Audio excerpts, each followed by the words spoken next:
এতদিন তো মানে আইএসএফ গোষ্ঠীদ্বন্দ্ব দেখা যায়নি, কিন্তু আবার কি নতুন করে গোষ্ঠীদ্বন্দ্ব শুরু হয়েছে? কারণ যেভাবে ফেসবুক সোশ্যাল সাইটে ক্ষোভ দেখা যাচ্ছে। না, গোষ্ঠীদ্বন্দ্ব নয়, সতর্কতার জন্য আইএসএফ এর পক্ষ থেকে নয়, সাধারণ মানুষ, ভাঙড়ের মানুষ আমাদেরকে সতর্ক করছে। জাস্ট কিন্তু এটা খুব একটা ভালো দিক, গুড সাইড। সাধারণ মানুষও আমাদের পার্টির প্রতি অনেকটা ভরসা রেখেছে। তার প্রমাণ 1,26,555টি ভোট আমি পেয়েছি, গতবারের থেকেও প্রায় 20,000 বেশি ভোট।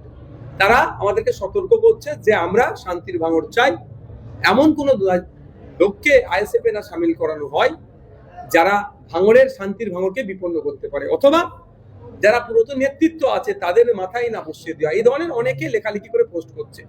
আমি তাদের সহ সবাইকে আশ্বস্ত করতে চাই, ভাঙড়ের মানুষকে। আমি যে কথা বলে ভাঙড়ের মানুষের কাছে ভোট চাইতে গিয়েছিলাম, সিন্ডিকেট, হিংসা, দুর্নীতি, কাটমানি মুক্ত, শান্তির, সম্প্রীতির, ঐক্যের একটা ভাঙড় তৈরি করতে চাই।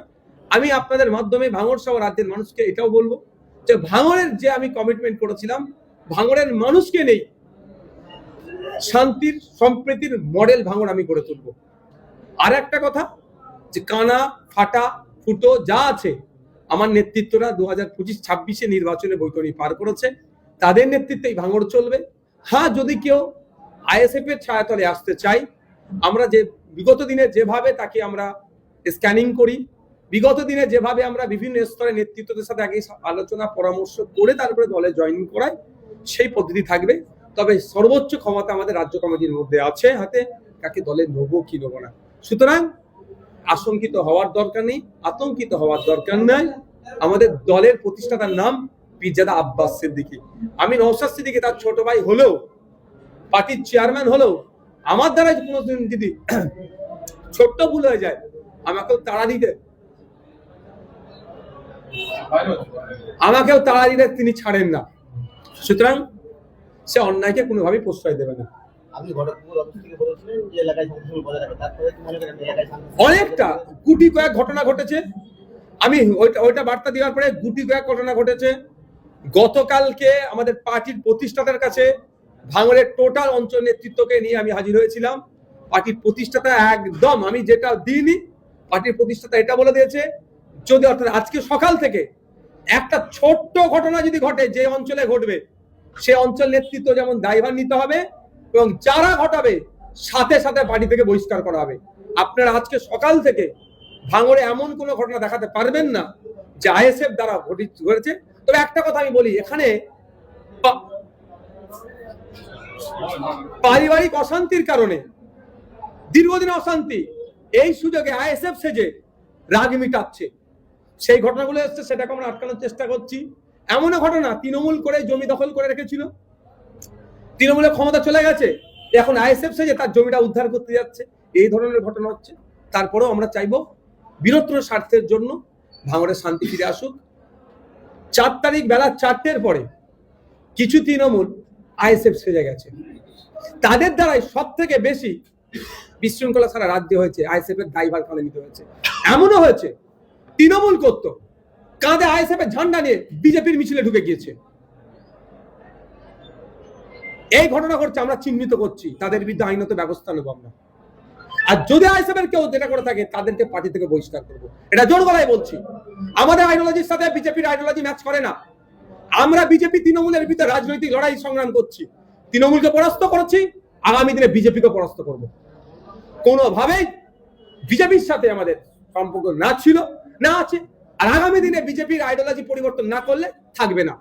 কিন্তু যারা আইএসএফকে কালিমা লিপ্ত করার চেষ্টা করছে, তাদেরকে আমরা আইডেন্টিফাই করছি, তাদের বিরুদ্ধে যেহেতু আমাদের ঝান্ডা নিয়ে ঢুকেছে, আইনত ব্যবস্থা গ্রহণ করা থেকে শুরু করে দলীয় শৃঙ্খলা ভঙ্গের যারা দায় দণ্ডিত হবে, ব্যবস্থা গ্রহণ করবো, একটা ছাড় পাবে না। এক সময় তৃণমূলের গলার কাটা করেছিলেন আরাবুল ইসলাম, এখন কি তিনি আইএসএফ এর গলার কাটা করছেন? না না না, মোটেও নয়। যার যেটা রোল তাকে সেটা বুঝিয়ে দেওয়া হচ্ছে, সেই ততটুকু রোলই বা ততটা রোলই প্লে করবে। আমি অ্যাজ চেয়ারম্যান আমার যে রোল আছে আমি প্লে করব, আমার অঞ্চল সভাপতির যা রোল সে প্লে করবে, পঞ্চায়েতের সদস্য যেটা রোল সে প্লে করবে, আমাদের পার্টির নির্দিষ্ট যে রোল প্লে করার জায়গা আছে সেটা প্লে করবে। একটা বিষয় আপনি যখন বললেন যে আইএসএফ এর পতাকা নিয়ে বিজেপি মিছিলে ঢুকে যাচ্ছে, কিন্তু আমরা জীবনতলাতে দেখলাম একটা ছবি আইএসএফ এবং বিজেপি একসঙ্গে মিছিল করছে এবং একসঙ্গে শওকত মোল্লার পার্টি অফিস দখল করছে, শওকত মোল্লার নাম নেম প্লেট ভাঙছে একসঙ্গে। দেখুন, আমি আপনাকে বলা ভাই আমি দুটো কথা বলেছি। দলীয় শৃঙ্খলা ভঙ্গের দায়ে তাদেরকে আমরা সাসপেন্ড করব, আইডেন্টিফাই করছি। আর দ্বিতীয় হচ্ছে পিঠ বাঁচানোর জন্য তৃণমূলের একটা হেভি অংশের লোক আইএসএফ এর ঝান্ডা নিয়ে বিজেপির মিছিলে ঢুকে এটা মানে বোঝাতে চাইছে যে তুমি আমি ভাই ভাই। কিন্তু রাজনৈতিক লড়াই ওদের সাথে আমাদের আদর্শগত লড়াই, কোনো জায়গায় কম্প্রোমাইজ নাই। ওরা ওদের দুর্নীতি এত করে ফেলেছে যেন এবার তাদের আর পিঠ বাঁচাবার জায়গা নেই। দাও আইএসএফ এর ঝান্ডা ঘাড়ে নাও, ওদের মধ্যে ঢুকে যাও। এটা করছে, আমরা সব দেখছি। রিসেন্ট আপনাদের বলি, হাওড়া জেলার আমাদের এক নেতৃত্ব আমরা খুঁজে পেয়েছি, তাকে আমরা সাসপেন্ড করছি এবং ওইগুলোকেও আমরা আইডেন্টিফাই করছি। কারণ এই ভোটের পরে একটা তো বড় হয়েছে, সেগুলোকে আমরা ডাকছি। এই যতগুলো ভিডিও আমাদের কাছে আসছে আমাদের অবজারভারদের কাছে পাঠাচ্ছি, অবজারভার অঞ্চল নেতৃত্বদের কাছে পাঠাচ্ছে যে এরা কারা কারা খুঁজে বার করো। এই কাজ আমাদের চলছে, অত সহজ না। আমি আবারও বলছি, কিছু আমাদের সমালোচক এই বিজেপির মিছিলে আইএসএফ এর ঝান্ডা দেখিয়ে আমাদেরকে দেখা দেওয়ার চেষ্টা করছে। এতটুকু বলে যায়, আমাদের দলের প্রতিষ্ঠাতার নাম হচ্ছে আব্বাস সিদ্দিকী আর দলের চেয়ারম্যান হচ্ছে নওশাদ সিদ্দিকী। অত সহজ নয় রাজনৈতিক লড়াই, রাজনৈতিক ভাবে লড়ে নেব। 5 বছর ধরে তৃণমূল চেষ্টা করেছিল বিজেপির সাথে আমাদের সম্পর্ক আছে জুড়ে দেওয়ার, প্রমাণ করতে পারেনি। আগামী 50 বছরও কেউ প্রমাণ করতে পারবে না যে বিজেপির আমরা সহযোগিতা করব। আমরা রাজনৈতিক লড়াই রাজনৈতিক ভাবে লড়বো, বরঞ্চ আমাদেরকে যারা কালিমা লিপ্ত করার চেষ্টা করছে তাদের বিরুদ্ধে আইনত ব্যবস্থা নেব, দলীয় শৃঙ্খলা ভঙ্গের জন্য তাদের বিরুদ্ধে ব্যবস্থা নেব। ভোট পরবর্তী রাজ্য জুড়ে ব্যাপক হিংসা ছড়িয়েছে, এমনকি বুলডোজার দিয়ে কলকাতার মতো জায়গায় দোকান ভাঙা হয়েছে। ইভেন্ট অনেক জায়গায় রোডের নাম চেঞ্জ করা হয়েছে, নেম প্লেট চেঞ্জ করা হয়েছে। এই বিষয়ে আইএসএফ এর কি অবস্থান? আমরা নির্বাচন কমিশনের কাছ থেকে আমরা অ্যাপয়েন্টমেন্ট চেয়েছি, খুব তাড়াতাড়ি আশা করছি তারা আমাদের দিয়ে দেবে, নির্দিষ্ট টাইম দেবে। আমরা এই পার্টিকুলার যেগুলো যা ঘটেছে সেইগুলোকে জানাবো যে বিশৃঙ্খলা কোনোভাবেই বাংলা সইবে না। সম্প্রীতির মাটি, ঐক্যের মাটিতে কোনোভাবেই মানা যাবে না। গরিবের রুজি রুটির জায়গাতে বুলডোজার চলবে, এটা মেনে যেমন নেব না, ঠিক একই ভাবে ধর্মীয় ভাবে কাকে আক্রমণ করবে এই সম্প্রীতির বাংলাতে, সেটাও মানবো না। কিন্তু প্রশ্ন এটাই, আজকে মমতা ব্যানার্জিকে প্রশ্ন করা হচ্ছে না কেন? যে মমতা ব্যানার্জি বলেছিল যে মুসলমানদের মাসিয়া সাজার কথা, যে মসজিদের আক্রমণ হলো কেন, আপনি একটা কথা বলছেন না কেন? আজকে মমতা ব্যানার্জি, অভিষেক ব্যানার্জি কোথায়? তৃণমূলের নেতৃত্বরা কোথায়?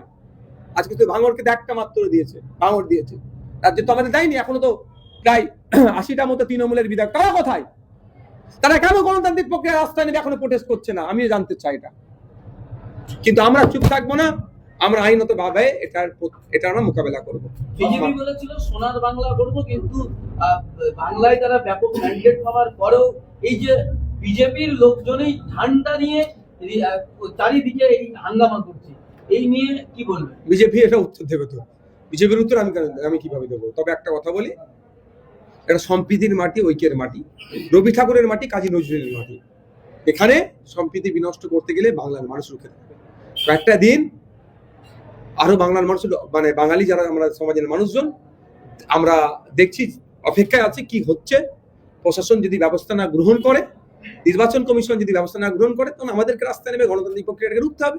একটা শেষ প্রশ্ন, ভাঙড়ের অনেক পঞ্চায়েত সমিতিতে আপনাদের কর্মাধ্যক্ষ মেম্বার আছে, এখন পঞ্চায়েতগুলো তালাবন্ধ অবস্থা, পঞ্চায়েত মেম্বার প্রধান পালিয়ে গেছে, এরকম অবস্থায় ভাঙড়ের মানুষ পরিষেবা পাবে কি করে? খুব তাড়াতাড়ি পঞ্চায়েত দখল করবেন কি?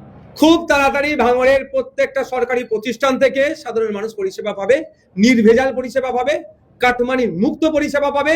এবং এটাও জানিয়ে রাখি, আবাস যোজনার নামে বাড়ি দিয়ে যারা 20,000 করে তুলেছে, 30,000 তুলেছে, প্রতি পাড়াতে বুথে বুথে আমরা মিটিং এ বসবো, সাধারণ মানুষকে আনবো, লিস্ট নেওয়া হবে, তাদের কাছে যাব, যারা যারা 20,000 30,000 করে নিয়েছে তাদের কাছ থেকে 20,000 30,000 ফিরিয়ে দিনের আলোতে মিডিয়ার সামনে ওই গরিব মানুষের আবার তুলে দেওয়া হবে। আচ্ছা, আরেকটা যেটা বিষয়, আপনি বারবার সংবিধান এবং সম্প্রীতির কথা বলেন, নতুন সরকারের শপথ গ্রহণ অনুষ্ঠানে কি আপনি যাবেন? আমাকে তো এখন আমন্ত্রণই জানাই, যদি আমন্ত্রণ জানাক না, তারপর অবস্থান বলবো। আমরা এত অশান্তি হয় যে কিছু কিছু জায়গায় বিজেপি এমএলএ তারা গিয়ে দোকান খোলাচ্ছে, পার্টি অফিস খোলাচ্ছে এবং তাদের পাশে দাঁড়াচ্ছে। এখানেও ঠিক তেমন অভিযোগ হচ্ছে যে কোথাও দোকান বন্ধ, পার্টি অফিস দখল। এক্ষেত্রে আপনার আমি একটা কথা বলে দিই, তাদের সংগঠন নাই, ওই জন্য এমএলএ কে নামতে হচ্ছে। আইএসএফ এর ভাঙড়ের সংগঠন আছে, আমাদের অঞ্চল নেতৃত্বরা সব সামলে দিচ্ছে। কিছু বিক্ষুব্ধ ঘটনা ঘটেছে, আমি ডাইরেক্ট আমার নাম্বার দিয়েছিলাম, ভাঙড়ের সব থেকে প্রচালিত যে গ্রুপটা আছে সেই গ্রুপে আমার নাম্বার পোস্ট করে দিয়েছিলাম। আমাকে ফোন করেছে, অনেক ফেক কল এসেছে, অনেক অরিজিনাল কল এসেছে। এটাও বলছি, অনেক ফেক কল এসেছে, আমার কর্মী সম্পর্কে বিভ্রান্ত তৈরি করার জন্য মিথ্যা কল এসেছে, প্রমাণ চেয়েছি তারা দিতে পারেনি, অনেক অরিজিনাল কল এসেছে, সঙ্গে সঙ্গে আমাদের অঞ্চল নেতৃত্বের কাছে পাঠানো হয়েছে, সেগুলোকে আমরা আটকেছি। এবং যা সমস্যা, কোন একটা জায়গাতে পোলট্রির ফার্মে নাকি আইএসএফ সেজে তালা মেরেছে, আইএসএফ সেজে ওই 4 তারিখ বেলা 4টের পরে ঔষধের দোকানে তালা মেরেছে। আমাদের কাছে খবর হচ্ছে আমাদের নেতৃত্বদের পাঠিয়ে এসে তালা ভাঙিয়ে দিচ্ছে। আমরা দাঁড়িয়ে থেকে হাতিশালা 6 লেন আপনারা ভিডিও দেখেছেন, আইএসএফ সেজে মিষ্টি দোকানে তালা মেরে দিয়েছিল, আমাদের আইএসএফ এর নেতৃত্বরা দাঁড়িয়ে থেকে তালা ভেঙে দিয়েছে। অর্থাৎ ভাঙড়ে কোনোভাবেই আমরা হিংসা বরদাস্ত করবো না, এ কথা আমি বলে দিই আপনাদের। ভাঙড়ে তোলাবাজি কাটমানি মুক্ত হবে। যদি এই তোলাবাজি কাটমানিতে আমার কোনো পার্টির কেউ জড়িয়ে পড়ে কোনো সময়, সঙ্গে সঙ্গে দেখবেন তার বিরুদ্ধে আমরা শৃঙ্খলা ভঙ্গের দায়ে যা যা অ্যাকশন নেওয়া যায় পার্টিগত আমরা ব্যবস্থা নেব। ক্যানিং এর ঘুটিয়ারি শরীফে পুলিশের উপরে আক্রমণ, এটা কিভাবে দেখছেন? কোনোভাবেই প্রশাসনের উপর আক্রমণ তো আমরা প্রশ্রয় দেবো না, যারা করেছে তাদের বিরুদ্ধে প্রশাসন অ্যাকশন নেবে। ঠিক আছে, থ্যাংক ইউ। Thank you.